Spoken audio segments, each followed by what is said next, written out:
आप सभी को मेरा नमस्कार। यह आपके नेट सेट के लिए बहुत ही उपयोगी है। तो चलिए हम इसे प्रारंभ करते हैं। भारतेदु दिल्ली दरबार दर्पण निबंध जयति राजराजेश्वरी जय युराजन कुमार जय नृप प्रतिनिधि कवि लिटन जय दिल्ली दरबार स्नेह भरण तम हरण दो प्रजान करण उजियार भयो देहली दीप सो ये देहली दरबार। सब राजाओं की मुलाकातों का हाल अलग अलग लिखना आवश्यक नहीं, क्योंकि सबके साथ वही मामूली बातें हुईं।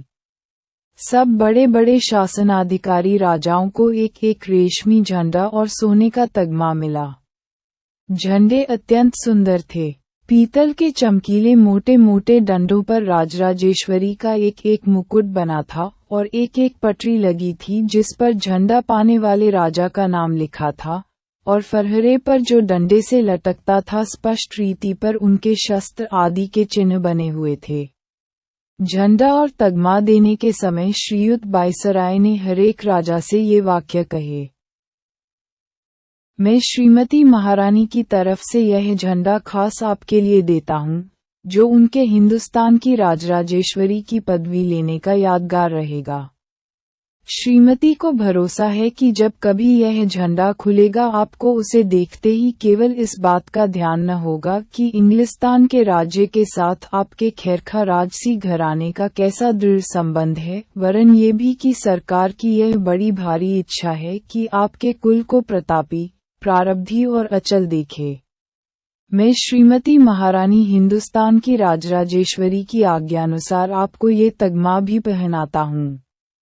ईश्वर करे आप इसे बहुत दिन तक पहने और आपके पीछे यह आपके कुल में बहुत दिन तक रहकर उस शुभ दिन को याद दिलावे जो इस पर छपा है। शेष राजाओं को उनके पद के अनुसार सोने या चांदी के केवल तगमे ही मिले। किलात के खां को भी झंडा नहीं मिला, पर उन्हें एक हाथी, जिस पर 4000 की लागत का हौदा था, जड़ाऊ गहने, घड़ी, कारचोबी कपड़े, कमखाब के थान वगैरह सब मिलाकर 25,000 की चीजें तोहफे में मिलीं। ये बात किसी दूसरे के लिए नहीं हुई थी। इसके सिवाय जो सरदार उनके साथ आए थे उन्हें भी किश्तियों में लगाकर 10,000 रुपये की चीजें दी गईं। प्रायः लोगों को इस बात के जानने का उत्साह होगा कि खां का रूप और वस्त्र कैसा था।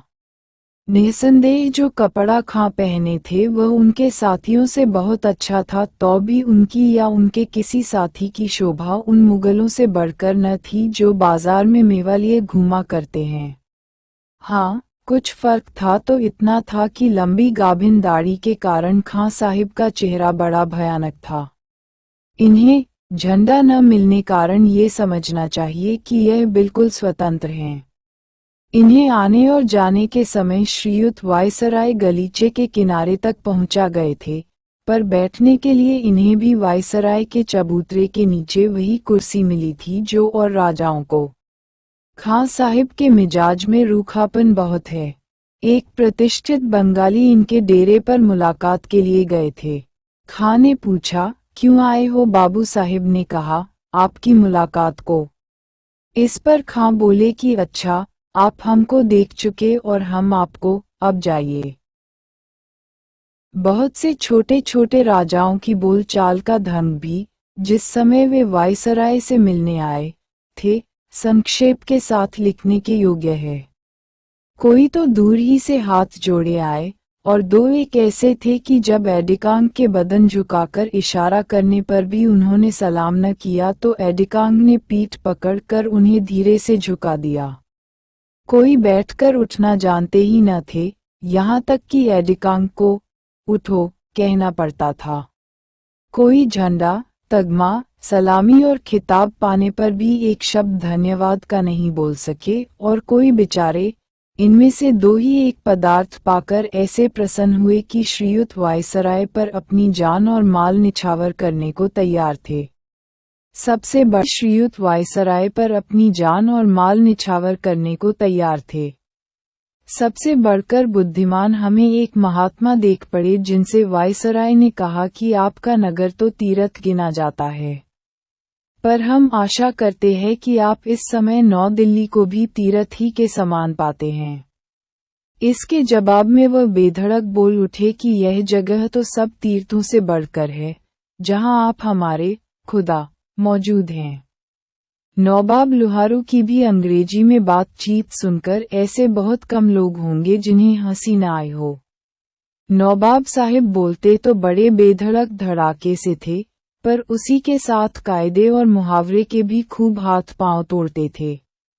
कितने वाक्य ऐसे थे जिनके कुछ अर्थ ही नहीं हो सकते, पर नवाब साहिब को अपनी अंग्रेजी का ऐसा कुछ विश्वास था कि अपने मुंह से केवल अपने ही को नहीं वरन अपने दोनों लड़कों को भी अंग्रेजी, अरबी, ज्योतिष, गणित आदि ईश्वर जाने कितनी विद्याओं का पंडित बखान गए।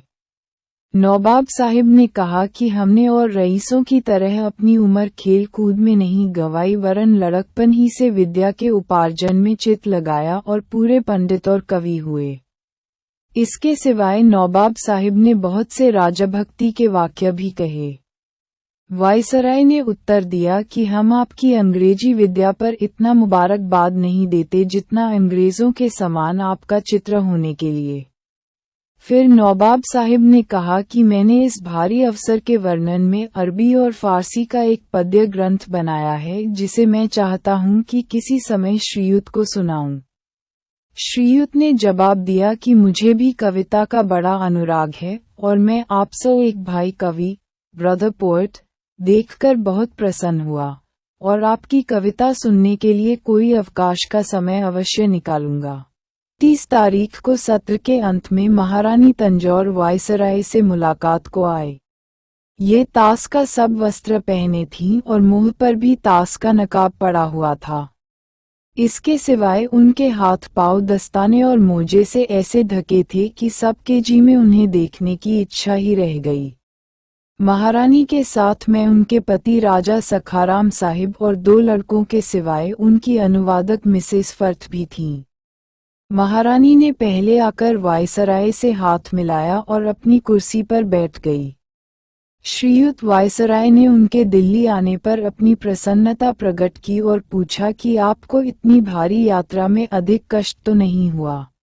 महारानी अपनी भाषा की बोलचाल में बेगम भूपाल की तरह चतुर न थीं, इसीलिए ज्यादा बातचीत मिसेस फर्थ से हुई, जिन्हें श्रीयुत ने प्रसन्न होकर मनभावनी अनुवादक कहा। वायसराय की किसी बात के उत्तर में एक बार महारानी के मुंह से यस निकल गया, जिस पर श्रीयुत ने बड़ा हर्ष प्रकट किया कि महारानी अंग्रेजी भी बोल सकती हैं, पर अनुवादक मेम साहिब ने कहा कि वे अंग्रेजी में 2-4 शब्द से अधिक नहीं जानती। इस वर्णन के अंत में ये लिखना अवश्य है कि श्रीयुत वायसराय लोगों से इतनी मनोहर रीति पर बातचीत करते थे जिससे सब मगन हो जाते थे और ऐसा समझते थे कि वायसराय ने हमारा सबसे बढ़कर आदर सत्कार किया। भेंट होने के समय श्रीयुत ने हर एक से कहा कि आपसे दोस्ती करके हम अत्यंत प्रसन्न हुए और तगमा पहनाने के समय भी बड़े स्नेह से उनकी पीठ पर हाथ रखकर बात की। 1 जनवरी को दरबार का महोत्सव हुआ। ये दरबार, जो हिंदुस्तान के इतिहास में सदा प्रसिद्ध रहेगा, एक बड़े भारी मैदान में नगर से 5 मील पर हुआ था। बीच में श्रीयुत वायसराय का षटकोण चबूतरा था, जिसकी गुंबदनुमा छत पर लाल कपड़ा चढ़ा और सुनहला रुपहला तथा शीशे का काम बना था। कंगूरे के ऊपर कलसे की जगह श्रीमती राजराजेश्वरी का सुनहला मुकुट लगा था। इस चबूतरे पर श्रीयुत अपने राजसिंहासन में सुशोभित हुए थे। उनके बगल में एक कुर्सी पर लेडी साहिब बैठी थीं और ठीक राजसिंहासन में सुशोभित हुए थे। उनके बगल में एक कुर्सी पर लेडी साहिब बैठी थीं और ठीक पीछे ख्वास लोग हाथों में चंबर लिए और श्रीयुत के ऊपर कारचोबी छत लगाए खड़े थे।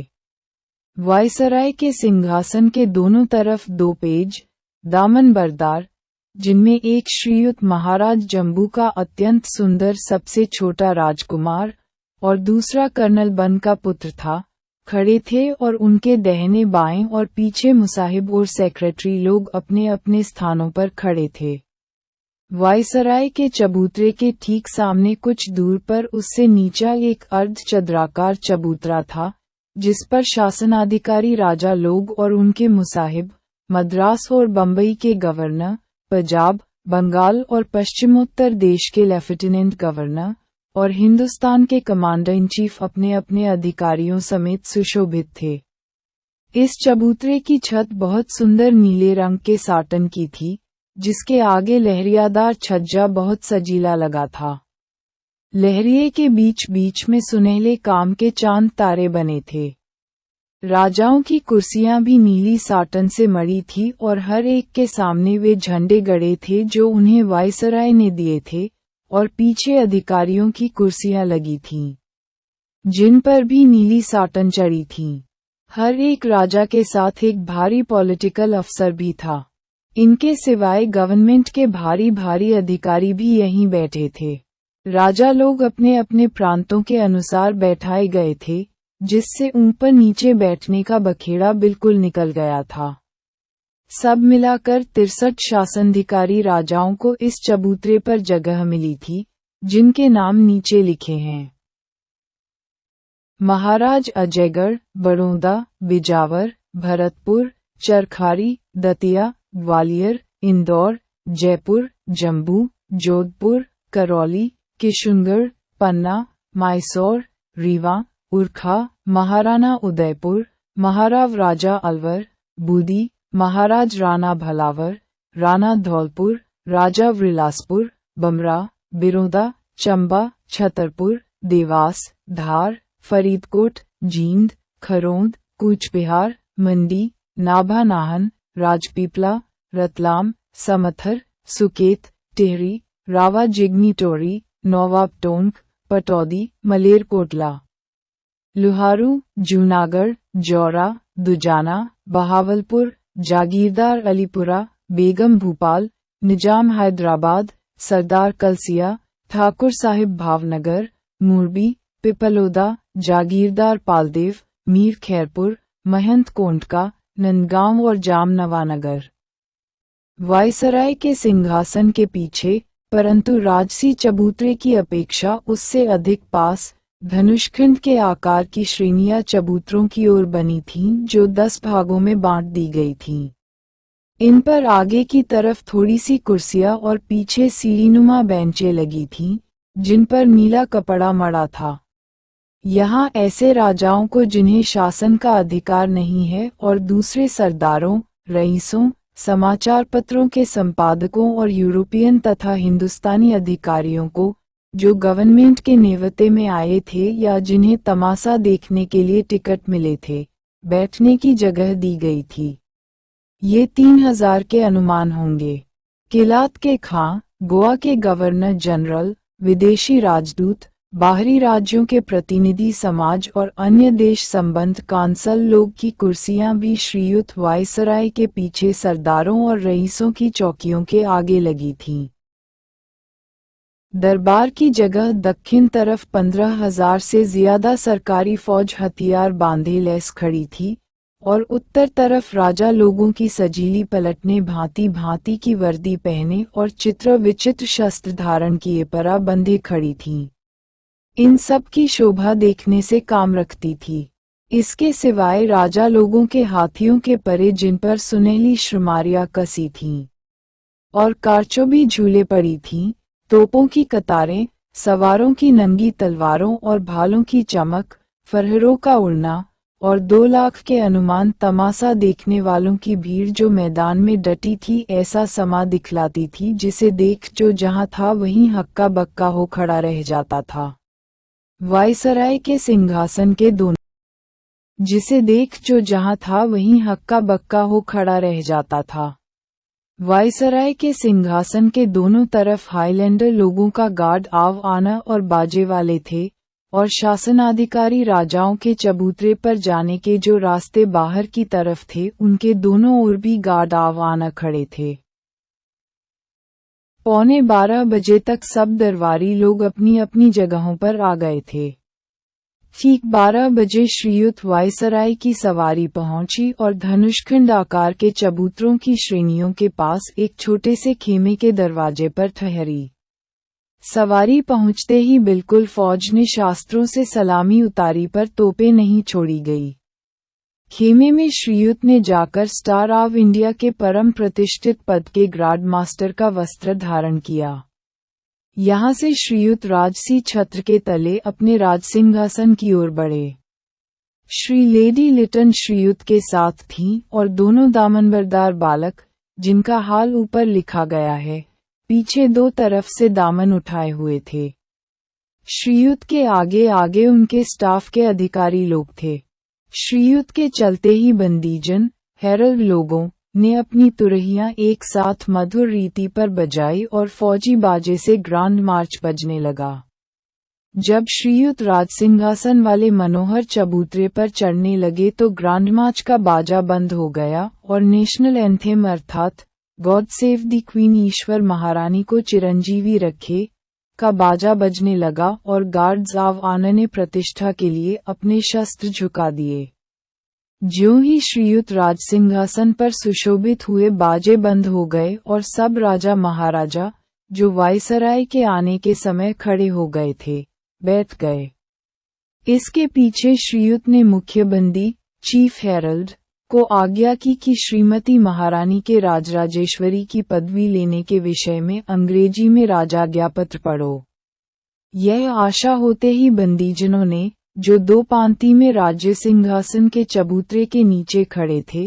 तुरही बजाई और उसके बंद होने पर मुख्य बंदी ने नीचे की सीढ़ी पर खड़े होकर बड़े ऊंचे स्वर से राजाज्ञापत्र पढ़ा, जिसका उल्था ये है, महारानी विक्टोरिया। ऐसी अवस्था में कि हाल में पार्लियामेंट की जो सभा हुई उनमें एक एक्ट पास हुआ है जिसके द्वारा परम कृपालु महारानी को यह अधिकार मिला है कि यूनाइटेड किंगडम और उसके अधीन देशों की राज संबंधी पदवियों और प्रशस्तियों में श्रीमती जो कुछ चाहें बढ़ा लें, और इस एक्ट में ये भी वर्णन है कि ग्रेट ब्रिटेन और आयरलैंड के एक में मिल जाने के लिए जो नियम बने थे उनके अनुसार भी यह अधिकार मिला था कि यूनाइटेड किंगडम और उसके अधीन देशों की राज संबंधी पदवी और प्रशस्ति इस संयोग के पीछे वही होगी जो श्रीमती ऐसे राजाज्ञापत्र के द्वारा प्रकाश करेगी, जिस पर राज की मुहर छपी रहे। और इस एक्ट में ये भी वर्णन है कि ऊपर लिखे हुए नियम और उस राजाज्ञापत्र के अनुसार जो 1 जनवरी सन 1801 को राजसी मुहर होने के पीछे प्रकाश किया गया, हमने ये पदवी ली, विक्टोरिया ईश्वर की कृपा से ग्रेट ब्रिटेन और आयरलैंड के संयुक्त राज्य की महारानी स्वधर्म रक्षिणी। और इस एक्ट में ये भी वर्णन है कि उस नियम के अनुसार जो हिंदुस्तान के उत्तम शासन के हेतु बनाया गया था, हिंदुस्तान के राज का अधिकार, जो उस समय तक हमारी ओर से ईस्ट इंडिया कंपनी को सुपुर्द था, अब हमारे निज अधिकार में आ गया और हमारे नाम से उसका शासन होगा। इस नए अधिकार की हम कोई विशेष पदवी ले, और इन सब वर्णनों के अनंतर इस एक्ट में यह नियम सिद्ध किया गया है कि ऊपर लिखी हुई बात के स्मरण निमित्त कि हमने अपने किए हुए राजज्ञापत्र के द्वारा हिंदुस्तान के शासन का अधिकार अपने हाथ में ले लिया, हमको ये योग्यता होगी कि यूनाइटेड किंगडम और उसके अधीन देशों की राज संबंधी पदवियों और प्रशस्तियों में जो कुछ उचित समझें, बढ़ा लें। इसलिए अब हम अपने प्रिवी काउंसिल की सम्मति से योग्य समझकर यह प्रचलित और प्रकाशित करते हैं कि आगे को, जहां सुगमता के साथ हो सके, सब अवसरों में और संपूर्ण राजपत्रों पर जिनमें हमारी पदवियां और प्रशस्तियां लिखी जाती हैं, सिवाय सनद, कमीशन, अधिकारदायक पत्र, दानपत्र, आज्ञापत्र, नियोगपत्र और इसी प्रकार के दूसरे पत्रों के जिनका प्रचार यूनाइटेड किंगडम के बाहर नहीं है, यूनाइटेड किंगडम और उसके अधीन देशों। श्रीयुत वायसराय की सवारी पहुंची और धनुषखंड आकार के चबूतरों की श्रेणियों के पास एक छोटे से खेमे के दरवाजे पर ठहरी। सवारी पहुंचते ही बिल्कुल फौज ने शास्त्रों से सलामी उतारी पर तोपें नहीं छोड़ी गई। खेमे में श्रीयुत ने जाकर स्टार ऑफ इंडिया के परम प्रतिष्ठित पद के ग्रांड मास्टर का वस्त्र धारण किया। यहाँ से श्रीयुत राजसी छत्र के तले अपने राजसिंहासन की ओर बढ़े। श्री लेडी लिटन श्रीयुत के साथ थीं और दोनों दामनबरदार बालक, जिनका हाल ऊपर लिखा गया है, पीछे दो तरफ से दामन उठाए हुए थे। श्रीयुत के आगे आगे उनके स्टाफ के अधिकारी लोग थे। श्रीयुत के चलते ही बंदीजन, हेरल्ड लोगों ने अपनी तुरहियां एक साथ मधुर रीति पर बजाई और फौजी बाजे से ग्रांड मार्च बजने लगा। जब श्रीयुत राजसिंहासन वाले मनोहर चबूतरे पर चढ़ने लगे तो ग्रांड मार्च का बाजा बंद हो गया और नेशनल एंथेम अर्थात गॉड सेव द क्वीन ईश्वर महारानी को चिरंजीवी रखे का बाजा बजने लगा और गाय साव आनंद ने प्रतिष्ठा के लिए अपने शस्त्र झुका दिए। ज्यों ही श्रीयुत राजसिंहासन पर सुशोभित हुए बाजे बंद हो गए और सब राजा महाराजा, जो वायसराय के आने के समय खड़े हो गए थे, बैठ गए। इसके पीछे श्रीयुत ने मुख्य बंदी, चीफ हेरल्ड, को आज्ञा की कि श्रीमती महारानी के राजराजेश्वरी की पदवी लेने के विषय में अंग्रेजी में राजाज्ञापत्र पढ़ो। यह आशा होते ही बंदीजनों ने, जो दो पांति में राज्य सिंहासन के चबूतरे के नीचे खड़े थे, तुरही बजाई और उसके बंद होने पर मुख्य बंदी ने नीचे की सीढ़ी पर खड़े होकर बड़े ऊंचे स्वर से राजाज्ञापत्र पढ़ा, जिसका उल्था ये है, महारानी विक्टोरिया। ऐसी अवस्था में कि हाल में पार्लियामेंट की जो सभा हुई उनमें एक एक्ट पास हुआ है जिसके द्वारा परम कृपालु महारानी को यह अधिकार मिला है कि यूनाइटेड किंगडम और उसके अधीन देशों की राज संबंधी पदवियों और प्रशस्तियों में श्रीमती जो कुछ चाहें बढ़ा लें, और इस एक्ट में ये भी वर्णन है कि ग्रेट ब्रिटेन और आयरलैंड के एक में मिल जाने के लिए जो नियम बने थे उनके अनुसार भी यह अधिकार मिला था कि यूनाइटेड किंगडम और उसके अधीन देशों की राज संबंधी पदवी और प्रशस्ति इस संयोग के पीछे वही होगी जो श्रीमती ऐसे राजाज्ञापत्र के द्वारा प्रकाश करेगी, जिस पर राज की मुहर छपी रहे। और इस एक्ट में ये भी वर्णन है कि ऊपर लिखे हुए नियम और उस राजाज्ञापत्र के अनुसार जो 1 जनवरी सन 1801 को राजसी मुहर होने के पीछे प्रकाश किया गया, हमने ये पदवी ली, विक्टोरिया ईश्वर की कृपा से ग्रेट ब्रिटेन और आयरलैंड के संयुक्त राज्य की महारानी स्वधर्म रक्षिणी। और इस एक्ट में ये भी वर्णन है कि उस नियम के अनुसार जो हिंदुस्तान के उत्तम शासन के हेतु बनाया गया था, हिंदुस्तान के राज का अधिकार, जो उस समय तक हमारी ओर से ईस्ट इंडिया कंपनी को सुपुर्द था, अब हमारे निज अधिकार में आ गया और हमारे नाम से उसका शासन होगा। इस नए अधिकार की हम कोई विशेष पदवी ले, और इन सब वर्णनों के अनंतर इस एक्ट में यह नियम सिद्ध किया गया है कि ऊपर लिखी हुई बात के स्मरण निमित्त कि हमने अपने किए हुए राजज्ञापत्र के द्वारा हिंदुस्तान के शासन का अधिकार अपने हाथ में ले लिया, हमको ये योग्यता होगी कि यूनाइटेड किंगडम और उसके अधीन देशों की राज संबंधी पदवियों और प्रशस्तियों में जो कुछ उचित समझें, बढ़ा लें। इसलिए अब हम अपने प्रिवी काउंसिल की सम्मति से योग्य समझकर यह प्रचलित और प्रकाशित करते हैं कि आगे को, जहां सुगमता के साथ हो सके, सब अवसरों में और संपूर्ण राजपत्रों पर जिनमें हमारी पदवियां और प्रशस्तियां लिखी जाती हैं, सिवाय सनद, कमीशन, अधिकारदायक पत्र, दानपत्र, आज्ञापत्र, नियोगपत्र और इसी प्रकार के दूसरे पत्रों के जिनका प्रचार यूनाइटेड किंगडम के बाहर नहीं है, यूनाइटेड किंगडम और उसके अधीन देशों की राज संबंधी पदवियों में नीचे लिखा हुआ वाक्य मिला दिया जाए। अर्थात लैटिन भाषा में इंडी इम्परेट्रिक्स, हिंदुस्तान की राजराजेश्वरी, और अंग्रेजी भाषा में एम्प्रेंस ऑफ इंडिया। और हमारी यह इच्छा और प्रसन्नता है कि उन राज संबंधी पत्रों में जिनका वर्णन ऊपर हुआ है यह नई पदवी न लिखी जाए। और हमारी यह भी इच्छा और प्रसन्नता है कि सोने, चांदी और नई पदवी न लिखी जाए। और हमारी यह भी इच्छा और प्रसन्नता है कि सोने, चांदी और तांबे के सब सिक्के आजकल यूनाइटेड किंगडम में प्रचलित है और नीतिविरुद्ध नहीं गिने जाते, और इसी प्रकार तथा आकार के दूसरे सिक्के जो हमारी आज्ञा से अब छापे जाएंगे, हमारी नई पदवी लेने से भी नीतिविरुद्ध न समझे जाएंगे, और जो सिक्के यूनाइटेड किंगडम के अधीन देशों में छापे जाएंगे और जिनका वर्णन राजाज्ञापत्र में उन जगहों के नियमित और प्रचलित द्रव्य करके किया गया और जिन पर हमारी संपूर्ण पदवियां या प्रशस्तियां उनका कोई भाग रहे, और वे सिक्के जो राजाज्ञापत्र के अनुसार अब छापे और चलाए जाएंगे इस नई पदवी के बिना भी उस देश के नियमित और प्रचलित द्रव्य समझे जाएंगे, जब तक कि इस विषय में हमारी कोई दूसरी प्रसन्नता न प्रकट की जाएगी।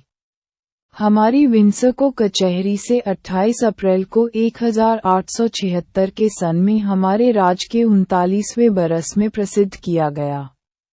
ईश्वर महारानी को चिरंजीवी रखे। जब चीफ हेरल्ड राजाज्ञापत्र को अंग्रेजी में पढ़ चुका तो हेरल्ड लोगों ने फिर तुरही बजाई। इसके पीछे फॉरेन सेक्रेटरी ने उर्दू में तर्जुमा पढ़ा। इसके समाप्त होते ही बादशाही झंडा खड़ा किया गया और तोपखाने से, जो दरबार के मैदान में मौजूद था, 101 तोपों की सलामी हुई। 34 सलामी होने के बाद बंदूकों की बाड़ें दगीं और जब 101 सलामियां तोपों से हो चुकी तब फिर बाड़ छूटी और नेशनल एंथेम का बाजा बजने लगा। इसके अनंतर श्रीयुत वायसराय समाज को एड्रेस करने के अभिप्राय से खड़े हुए। श्रीयुत वायसराय के खड़े होते ही सामने के चबूतरे पर जितने बड़े बड़े राजा लोग और गवर्नर आदि अधिकारी थे खड़े हो गए, पर श्रीयुत ने बड़े ही आदर के साथ दोनों हाथों से हिंदुस्तानी रीति पर कई बार सलाम करके सबसे बैठ जाने का इशारा किया। ये काम श्रीयुत का, जिससे हम लोगों की छाती दूनी हो गई, पायोनियर सरीखे अंग्रेजी समाचार पन्नों के संपादकों को बहुत बुरा लगा, जिनकी समझ में वायसराय का हिंदुस्तानी तरह पर सलाम करना बड़े हिठाई और लज्जा की बात थी। खैर, ये तो इन अंग्रेजी अखबार वालों की मामूली बातें हैं। श्रीयुत वायसराय ने जो उत्तम एड्रेस पढ़ा उसका तर्जुमा हम नीचे लिखते हैं। सन 1858 ईस्वी की 1 नवंबर को श्रीमती महारानी की ओर से एक इश्तिहार जारी हुआ था जिसमें हिंदुस्तान के रईसों और प्रजा को श्रीमती की कृपा का विश्वास कराया गया था, जिसको उस दिन से आज तक वे लोग राज संबंधी बातों में बड़ा अनमोल प्रमाण समझते हैं।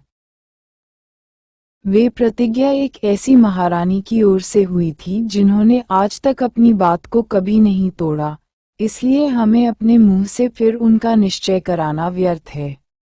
18 बरस की लगातार उन्नति ही उनको सत्य करती है और यह भारी समागम भी उनके पूरे उतरने का प्रत्यक्ष प्रमाण है। उन्नति ही उनको सत्य करती है और यह भारी समागम भी उनके पूरे उतरने का प्रत्यक्ष प्रमाण है। इस राज के रईस और प्रजा जो अपनी अपनी परंपरा की प्रतिष्ठा निर्विघ्न भोगते रहे और जिनकी अपने उचित लाभों की उन्नति के यत्न में सदा रक्षा होती रही, उनके वास्ते सरकार की पिछले समय की उदारता और न्याय आगे के लिए पक्की जमानत हो गई है। हम लोग इस समय श्रीमती महारानी के राजराजेश्वरी की पदवी लेने का समाचार प्रसिद्ध करने के लिए इकट्ठे हुए हैं, और यहाँ महारानी के प्रतिनिधि होने की योग्यता से मुझे अवश्य है कि श्रीमती के उस कृपायुक्त अभिप्राय को सब पर प्रकट करूं जिसके कारण श्रीमती ने अपने परंपरा की पदवी और प्रशस्ति में एक पद और बढ़ाया। पृथ्वी पर श्रीमती महारानी के अधिकार में जितने देश हैं जिनका विस्तार भूगोल के 7वें भाग से कम नहीं है और जिनमें 30 करोड़ आदमी बसते हैं, उनमें से इस और प्राचीन राज के समान श्रीमती किसी दूसरे देश पर कृपा दृष्टि नहीं रखती। सब जगह और सदा इंग्लिस्तान के बादशाहों की सेवा में प्रवीण और परिश्रमी सेवक रहते आए हैं, परंतु उनसे बढ़कर कोई पुरुषार्थी नहीं हुए, जिनकी बुद्धि और वीरता से हिंदुस्तान का राज सरकार के हाथ लगे और बराबर अधिकार में बना रहा। इस कठिन काम में जिसमें श्रीमती की अंग्रेजी और देशी प्रजा दोनों ने मिलकर भली भांति परिश्रम किया है, श्रीमती के बड़े बड़े स्नेही और सहायक राजाओं ने भी शुभचिंतकता के साथ सहायता दी है, जिनकी सेना ने लड़ाई की मेहनत और जीत में श्रीमती की सेना का साथ दिया है। बुद्धिपूर्वक सत्यशीलता के कारण मेल के लाभ बने रहे और फैलते गए हैं, और जिनका आज यहाँ वर्तमान होना, जो कि श्रीमती के राजराजेश्वरी की पदवी लेने का शुभ दिन है। इस बात का प्रमाण है कि वे श्रीमती के अधिकार की उत्तमता में विश्वास रखते हैं और उनके राज में एका बने रहने में अपना भला समझते हैं। श्रीमती महारानी इस राज को जिसे उनके पुरुषों ने प्राप्त किया और श्रीमती ने दृढ़ किया, एक बड़ा भारी पैतृक धन समझती हैं, जो रक्षा करने और अपने वंश के लिए संपूर्ण छोड़ने के योग्य है, और उस पर अधिकार रखने से अपने ऊपर यह कर्तव्य जानती हैं कि अपने बड़े अधिकार को इस देश की प्रजा की भलाई के लिए यहाँ के रईस के हितों पर पूरा ध्यान रखकर काम में लावें। इसलिए श्रीमती का ये राजसी अभिप्राय है कि अपनी पदवियों पर एक और ऐसी पदवी बढ़ावे जो आगे सदा को हिंदुस्तान के सब रईस और प्रज्ञा के लिए इस बात का चिन्ह हो कि श्रीमती के और उनके लाभ एक हैं और महारानी की ओर राजभक्ति और शुभचिंतकता रखनी उन पर उचित है। वे राजसी घरानों की श्रेणियां जिनका अधिकार बदल देने और देश की उन्नति करने के लिए ईश्वर ने अंग्रेजी राज को यहाँ जमाया, प्रायः अच्छे और बड़े बादशाहों से खाली न थीं, परंतु उनके उत्तराधिकारियों के राज्य प्रबंध से उनके राज्य के देशों में मेल न बना रह सका। सदा आपस में झगड़ा होता रहा और अधेर मचा रहा। निबल लोग बली लोगों के शिकार थे और बलवान अपने मद के। इस प्रकार आपस की काटमार और भीतरी झगड़ों के कारण जड़ से हिलकर और निर्जीव होकर तैमूरलैंड का भारी घराना अंत को मिट्टी में मिल गया, और उसके नाश होने का कारण ये था कि उससे पश्चिम के देशों की कुछ उन्नति न हो सकी। आजकल ऐसी राजनीति के कारण जिससे सब जाति और सब धर्म के लोगों की समान रक्षा होती है, श्रीमती की हर एक प्रजा अपना समय निर्विघ्न सुख से काट सकती है। सरकार के संभाव के कारण हर आदमी बिना किसी रोक टोक के अपने धर्म के नियमों और रीतों को बरत सकता है। राजराजेश्वरी का अधिकार लेने से श्रीमती का अभिप्राय किसी को मिटाने या दबाने का नहीं है, वरन रक्षा करने और अच्छी तरह राह बतलाने का।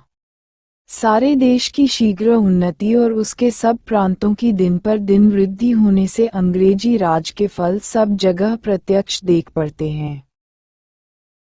हे अंग्रेजी राज के कार्यकर्ता और सच्चे अधिकारी लोग, वह आप ही लोगों के लगातार परिश्रम का गुण है कि ऐसे ऐसे फल प्राप्त हैं, और सबके पहले आप ही लोगों पर मैं इस समय श्रीमती की ओर से उनकी कृतज्ञता और विश्वास को प्रकट करता हूँ। आप लोगों ने इस भारी राज की भलाई के लिए उन प्रतिष्ठित लोगों से जो आपके पहले इन कामों पर नियत थे किसी प्रकार कम कष्ट नहीं उठाया है, और आप लोग बराबर ऐसे साहस, परिश्रम और सच्चाई के साथ अपने तन मन को अर्पण करके काम करते रहे जिससे बढ़कर कोई दृष्टांत इतिहासों में न मिलेगा। कीर्ति के द्वार सबके लिए नहीं खुले हैं, परंतु भलाई करने का अवसर सब किसी को जो उसकी खोज रखता हो मिल सकता है। ये बात प्रायः कोई गवर्नमेंट नहीं कर सकती कि अपने नौकरों के पदों को जल्द जल्द बढ़ाती जाए, परंतु मुझे विश्वास है कि अंग्रेजी सरकार की नौकरी में कर्तव्य का ध्यान और स्वामी की सेवा में तन मन को अर्पण कर देना, ये दोनों बातें निज प्रतिष्ठा और लाभ की अपेक्षा सदा बढ़कर समझी जाएगी। ये बात सदा से होती आई है और होती रहेगी कि इस देश के प्रबंध के बहुत से भारी भारी और लाभदायक काम प्रायः बड़े बड़े प्रतिष्ठित अधिकारियों ने नहीं किए हैं, वरन जिले के उन अफसरों ने जिनकी धैर्यपूर्वक चतुराई और साहस पर संपूर्ण प्रबंध का अच्छा उतरना सब प्रकार अधीन है। श्रीमती की ओर से राजकाज संबंधी और सेना संबंधी अधिकारियों के विषय में जितनी गुणग्राहिकता और प्रशंसा प्रकट करूं थोड़ी है, क्योंकि ये तमाम हिंदुस्तान में ऐसे सूक्ष्म और कठिन कामों को अत्यंत उत्तम रीति पर करते रहे हैं, और जिनसे बढ़कर सूक्ष्म और कठिन काम सरकार अधिक से अधिक विश्वासपात्र मनुष्य को नहीं सौंप सकती। हे राजकाज संबंधी और सेना संबंधी अधिकारियों, जो कमसिनी में इतने भारी जिम्मे के कामों पर मुकर्रर होकर बड़े परिश्रम चाहने वाले नियमों पर तन मन से चलते हों और जो निज पौरुष से उन जातियों के बीच राज्य प्रबंध के कठिन काम को करते हों जिनकी भाषा, धर्म और रीतें आप लोगों से भिन्न हैं। मैं ईश्वर से प्रार्थना करता हूँ कि अपने अपने कठिन कामों को दृढ़ परंतु कोमल रीत पर करने के समय आपको इस बात का भरोसा रहे कि जिस समय आप लोग अपने जाति की बड़ी कीर्ति को थामे हुए हैं और अपने धर्म के दयाशील आज्ञाओं को मानते हैं, उसी के साथ आप इस देश के सब जाति और धर्म के लोगों पर उत्तम प्रबंध के अनमोल लाभों को फैलाते हैं। उस पश्चिम की सभ्यता के नियमों को बुद्धिमानी के साथ फैलाने के लिए जिससे इस भारी राज का धन बराबर बढ़ता गया। हिंदुस्तान पर केवल सरकारी अधिकारियों ही का एहसान नहीं है, वरन यदि मैं इस अवसर पर श्रीमती की उस यूरोपियन प्रजा को जो हिंदुस्तान में रहती है पर सरकारी नौकर नहीं है, इस बात का विश्वास कराऊं कि श्रीमती उन लोगों के केवल उस राजभक्ति ही की गुणग्राहिकता नहीं करती जो वे लोग उनके और उनके सिंहासन के साथ रखते हैं, किंतु उन लाभों को भी जानती और मानती हैं जो उन लोगों के परिश्रम से हिंदुस्तान को प्राप्त होते हैं। तो मैं अपनी पूज्य स्वामिनी के विचारों को अच्छी तरह न वर्णन करने का दोषी ठहरूंगा। इस अभिप्राय से कि श्रीमती को अपने राज के इस उत्तम भाग की प्रजा को सरकार की सेवा या निज की योग्यता के लिए गुणग्राहिकता दिखाने का विशेष अवसर मिले, श्रीमती ने कृपापूर्वक निज की योग्यता के लिए गुणग्राहिकता दिखाने का विशेष अवसर मिले, श्रीमती ने कृपापूर्वक केवल स्टार ऑफ इंडिया के परम प्रतिष्ठित पद वालों और ऑर्डर ऑफ ब्रिटिश इंडिया के अधिकारियों की संख्या ही में थोड़ी सी बढ़ती नहीं की है, किंतु इसी हेतु एक बिल्कुल नया पद और नियत किया है जो order of the Indian empire कहलावेगा। हे हिंदुस्तान की सेना के अंग्रेजी और देशी अफसर और सिपाहियों, आप लोगों ने जो भारी भारी काम बहादुरी के साथ लड़ भिड़ कर सब अवसरों पर किए और इस प्रकार श्रीमती की सेना की युद्ध कीर्ति को थामे रहे, उसका श्रीमती अभिमान के साथ स्मरण करती हैं। श्रीमती इस बात पर भरोसा रखकर कि आगे को भी सब अवसरों पर आप लोग उसी तरह मिलजुल कर अपने भारी कर्तव्य को सच्चाई के साथ पूरा करेंगे, अपने हिंदुस्तानी राज में मेल और अमन चैन बनाए रखने के विश्वास का काम आप लोगों ही को सुपुर्द करती हैं। हे वॉलंटियर सिपाहियों, आप लोगों के राजभक्ति पूर्ण और सफल यत्न जो इस विषय में हुए हैं कि यदि प्रयोजन पड़े तो आप सरकार की नियत सेना के साथ मिलकर सहायता करें, इस शुभ अवसर पर हृदय से धन्यवाद पाने के योग्य हैं। हे इस देश के सरदार और रईस लोग, जिनकी राजभक्ति इस राज के बल को पुष्ट करने वाली है और जिनकी उन्नति इसके प्रताप का कारण है, श्रीमती महारानी आपको यह विश्वास करके धन्यवाद देती हैं कि यदि इस राज के लाभों में कोई विघ्न डालें या उन्हें किसी तरह का भय हो तो आप लोग उसकी रक्षा के लिए तैयार हो जाएंगे।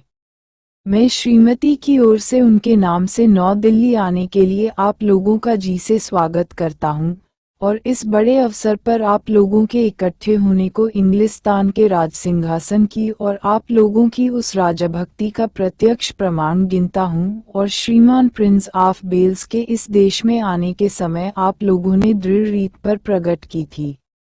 श्रीमती महारानी आपके स्वार्थ को अपना स्वार्थ समझती हैं और अंग्रेजी राज के साथ उसके कर देने वाले और स्नेही राजा लोगों का जो शुभ संयोग से संबंध है, उसके विश्वास को दृढ़ करने और उसके मेल जोल को अचल करने ही के अभिप्राय से श्रीमती ने अनुग्रह करके वह राजसी पदवी ली है जिसे आज हम लोग प्रसिद्ध करते हैं। हे हिंदुस्तान की राजराजेश्वरी के देसी प्रजा लोग, इस राज की वर्तमान दशा और उसके नित्य के लाभ के लिए अवश्य है कि उसके प्रबंध को जांचने और सुधारने का मुख्य अधिकार ऐसे अंग्रेजी अफसरों को सुपुर्द किया जाए जिन्होंने राजकाज के उन तत्वों को भली भांति सीखा है जिनका बर्ताव राजराजेश्वरी के अधिकार स्थिर रहने के लिए अवश्य है।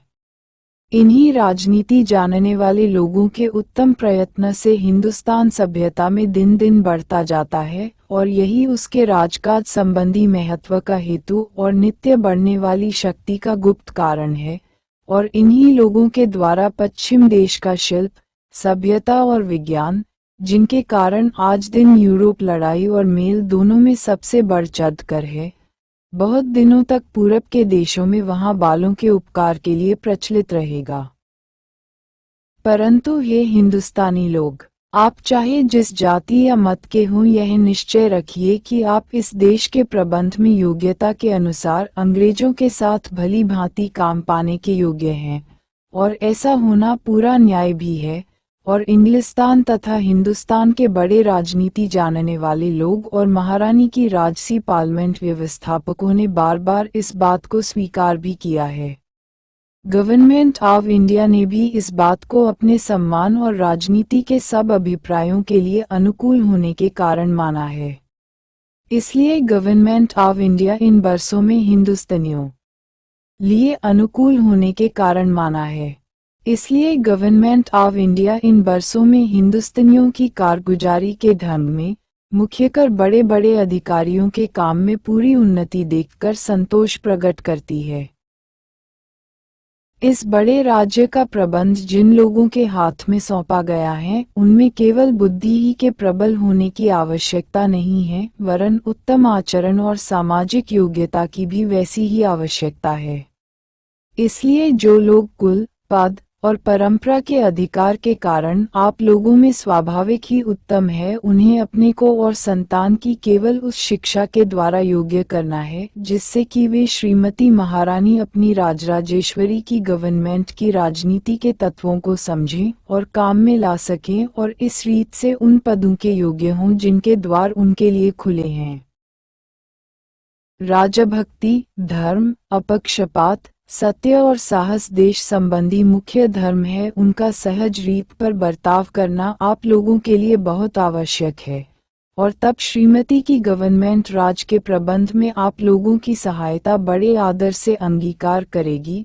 क्योंकि पृथ्वी के जिन जिन भागों में सरकार का राज है, वहां गवर्नमेंट अपनी सेना के बल पर उतना भरोसा नहीं करती जितना कि अपनी संतुष्ट और एकजी प्रजा की सहायता पर, जो अपने राजा के वर्तमान रहने ही में अपना नित्य मंगल समझकर सिंहासन के चारों ओर जी से सहायता करने के लिए इकट्ठे हो जाते हैं। श्रीमती महारानी निबल राज्यों को जीतने या आसपास की रियासतों को मिला लेने से हिंदुस्तान के राज की उन्नति नहीं समझती, वरन इस बात में कि इस कोमल और न्याययुक्त राजशासन को निरुपद्रव बराबर चलाने में इस देश की प्रजा क्रम से चतुराई और बुद्धिमानी के साथ भागी हो। जो उनका स्नेह और कर्तव्य केवल अपने ही राज से नहीं है, वरन श्रीमती शुद्ध चित्त से ये भी इच्छा रखती हैं कि जो राजा लोग इस बड़े राज की सीमा पर हैं और महारानी के प्रताप की छाया में रहकर बहुत दिनों से स्वाधीनता का सुख भोगते आते हैं, उनसे निष्कपट भाव और मित्रता को दृढ़ रखें। परंतु यदि इस राज के अमन चैन में किसी प्रकार के बाहरी उपद्रव की शंका होगी, तो श्रीमती हिंदुस्तान की राजराजेश्वरी अपने पैतृक राज की रक्षा करना खूब जानती हैं। यदि कोई विदेशी शत्रु हिंदुस्तान के इस महाराज पर चढ़ाई करे तो मानो उसने पूरब के सब राजाओं से शत्रुता की, और उस दशा में श्रीमती जो अपने राज के अपार बल, अपने स्नेही और कर देने वाले राजाओं की वीरता और राजभक्ति और अपनी प्रजा के स्नेह और शुभ चिंतकता के कारण इस बात की भरपूर शक्ति है कि उसे परास्त करके दंड दे। इस अवसर पर उन पूरब के राजाओं के प्रतिनिधियों का वर्तमान होना, जिन्होंने दूर दूर देशों से श्रीमती को इस शुभ समारंभ के लिए बधाई दी है, गवर्नमेंट ऑफ इंडिया के मेल के अभिप्राय और आसपास के राजाओं के साथ उसके मित्र का स्पष्ट प्रमाण है। मैं चाहता हूं कि श्रीमती की हिंदुस्तानी गवर्नमेंट की तरफ से श्रीयुक्त खानकिलात और उन राजदूतों को जो इस अवसर पर श्रीमती के स्नेही राजाओं के प्रतिनिधि होकर दूर दूर से अंग्रेजी राज में आए हैं, और अपने प्रतिष्ठित पाहुने श्रीयुक्त गवर्नर जनरल गोवा और बाहरी काउंसिलों का स्वागत करूं। हे हिंदुस्तान के रईस और प्रजा लोग, मैं आनंद के साथ आप लोगों को वह कृपा पूर्वक संदेशा जो श्रीमती महारानी आप लोगों की राजराजेश्वरी ने आज आप लोगों को अपने राजसी और राजेश्वरीय नाम से भेजा है, सुनाता हूँ। जो वाक्य श्रीमती के यहाँ से आज सवेरे तार के द्वारा मेरे पास पहुँचे हैं ये हैं: हम विक्टोरिया ईश्वर की कृपा से संयुक्त राज्य, ग्रेट ब्रिटेन और आयरलैंड की महारानी, हिंदुस्तान की राजराजेश्वरी, अपने वायसराय के द्वारा अपने सब राजकाज संबंधी और सेना संबंधी अधिकारियों, रईसों, सरदारों और प्रजा को जो इस समय नौ दिल्ली में इकट्ठे हैं अपना राजसी और राजराजेश्वरीय आशीर्वाद भेजते हैं और उस भारी कृपा और पूर्ण स्नेह का विश्वास कराते हैं जो हम अपने हिंदुस्तान के महाराज्य की प्रजा की ओर रखते हैं। हमको ये देखकर जी से प्रसन्नता हुई कि हमारे प्यारे पुत्र का इन लोगों ने कैसा कुछ आदर सत्कार किया और अपने कुल और सिंहासन की ओर उनकी राजभक्ति और स्नेह के इस प्रमाण से हमारे जी पर बहुत असर हुआ। हमें भरोसा है कि इस शुभ अवसर का ये फल होगा कि हमारे और हमारी प्रजा के बीच स्नेह और दृढ़ होगा और सब छोटे बड़े को इस बात का निश्चय हो जाएगा कि हमारे राज में उन लोगों को स्वतंत्रता, धर्म और न्याय प्राप्त है और हमारे राज का अभिप्राय और इच्छा सदा यही है कि उनके सुख की वृद्धि, सौभाग्य की अधिकता और कल्याण की उन्नति होती रहे। मुझे विश्वास है कि आप लोग इन कृपा में वाक्यों की गुणग्राहिकता करेंगे। ईश्वर विक्टोरिया संयुक्त राज्य को महारानी और हिंदुस्तान की राजराजेश्वरी की रक्षा करे। इस एड्रेस के समाप्त होते ही नेशनल एंथेम का बाजा बजने लगा और सेना ने 3 बार हुर्रे शब्द की आनंद ध्वनि की। दरबार के लोगों ने भी परम उत्साह से खड़े होकर हुर्रे शब्द और हथेलियों की आनंद ध्वनि करके अपने जी का उमंग प्रकट किया। महाराज सिंधिया, निजाम की ओर से सर सालारजंग, राजपुताना के महाराजों की तरफ से महाराज जयपुर, बेगम भूपाल, महाराज कश्मीर और दूसरे सरदारों ने खड़े होकर एक दूसरे को बधाई दी और अपनी राजभक्ति प्रकट की। इसके अनंतर श्रीयुत वायसराय ने आज्ञा की कि दरबार हो चुका और अपनी 4 घोड़े की गाड़ी पर चढ़कर अपने खेमे को रवाने हुए। धन्यवाद। आयों के लिए मेरे द्वारा बनाए गए YouTube चैनल हिंदी की दुनिया के माध्यम से देख व सुन सकते हैं।